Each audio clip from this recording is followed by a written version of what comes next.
Hello बच्चों, चलिए प्रश्न पढ़ते हैं। तीन पिंड ए, एक ठोस गोला बी, एक पतली वृत्ताकार चक्की तथा सी एक वृत्ताकार छल्ला जिनमें प्रत्येक का द्रव्यमान m तथा त्रिज्या r है। समान कोणीय चाल ओमेगा से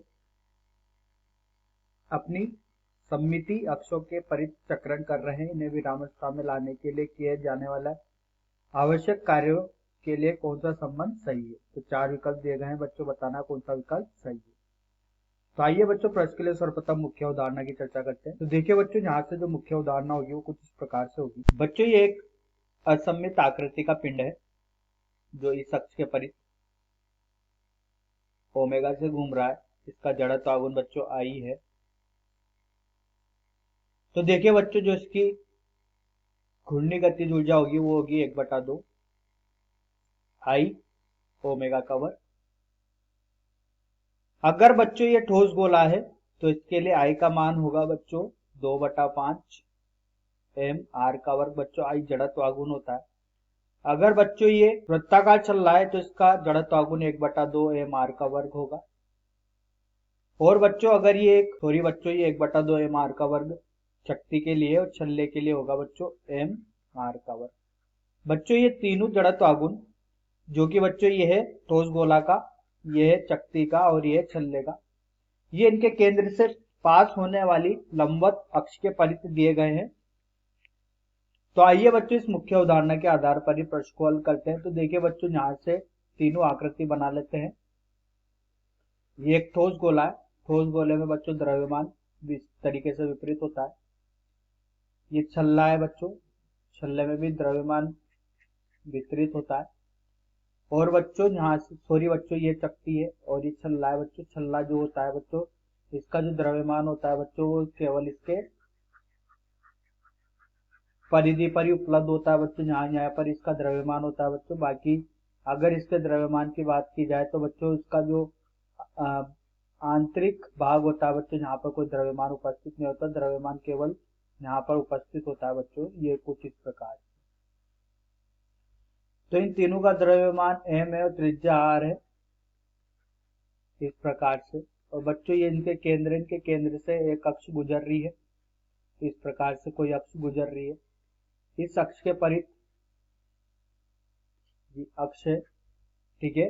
इसके परित बच्चों ये कोणीय चाल ओमेगा से घूर्णन कर रहा है। तो बच्चों इसको विराम अवस्था में लाना है। तो देखिए बच्चों,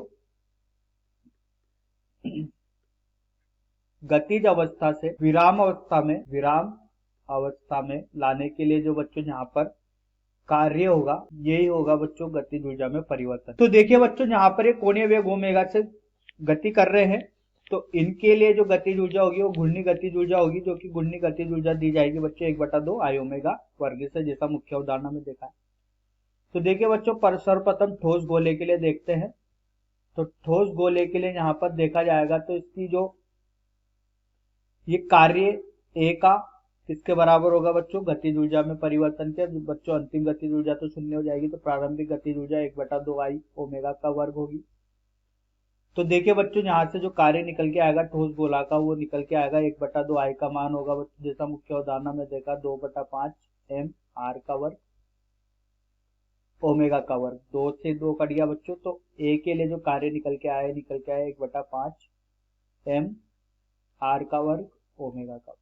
इसी तरीके से बच्चों अगर शक्ति के लिए देखा जाए तो शक्ति के लिए जो कार्य होगा WB ये बराबर होगा गतिज ऊर्जा में परिवर्तन के लिए। इसके लिए भी बच्चों अंतिम में रोक दिया है, तो गतिज ऊर्जा 1/2 आई ओमेगा वर्ग होगी। तो इसके लिए बच्चों 1/2 आई का मान होता है बच्चों 1/2 एम आर का वर्ग ओमेगा का वर्ग। गुणा में होगा तो ये होगा बच्चों 1/4 एम आर का वर्ग ओमेगा का वर्ग। ये शक्ति के लिए कार्य आ गया है। इसी प्रकार से बच्चों अगर छल्ले के लिए देखा जाए तो छल्ले के लिए जो कार्य सी होगा ये होगा गतिज ऊर्जा में परिवर्तन के। तो ये होगा 1/2 आई ओमेगा का वर्ग। छल्ले के लिए आई का मान बच्चों ये होता है एम आर का वर्ग और ओमेगा का वर्ग। तो इसके लिए कार्य आया बच्चों, ये आया 1/2 एम आर का वर्ग ओमेगा का। अब देखिए बच्चों, यहाँ से तीनों के कार्य में संबंध देखना है तो तीनों के कार्य में संबंध देखेंगे तो वो किस प्रकार से होगा, W A W B W C ये बराबर होगा 1/5 एम आर का वर्ग ओमेगा का वर्ग, 1/4 बी के लिए एम आर का वर्ग ओमेगा का वर्ग और सी के लिए 1/2 एम आर का वर्ग ओमेगा। बच्चों जो होमेनिस्ट राशि है उसको काट देते हैं तो यहाँ से कार्य ए का समानुपाती कार्य बी का समानुपाती कार्य सी का ये बराबर होगा 1/5 समानुपाती 1/4 समानुपाती 1/2। अब बच्चों यहाँ पर एक उभयनिष्ठ राशि बी का 20 का बच्चों यहाँ पर गुणा करते हैं तीनों के लिए तो देखिए बच्चों यहाँ से क्या निकल के आता है, 1/5 गुणा 20 समानुपाती 1/4 गुणा 20। तो देखिए बच्चों यहाँ से जो कार्य का अनुपात निकल के आया है तीनों के लिए वो निकल के आता है 4 समानुपाती 5 समानुपाती 10। तो बच्चों कार्य किसका ज्यादा हो गया, सी का, उसके बाद कार्य बी का, उसके बाद कार्य ए का। तो ये संबंध पूछा गया था, सी का सबसे ज्यादा, उसके बाद बी का और उसके बाद ए का। तो आइए बच्चों सही विकल्प का चयन करते हैं, सी बी ए। बच्चों यहाँ पर तीसरा विकल्प सही है। आशा करता हूँ आपको यह समझ में आया होगा। धन्यवाद।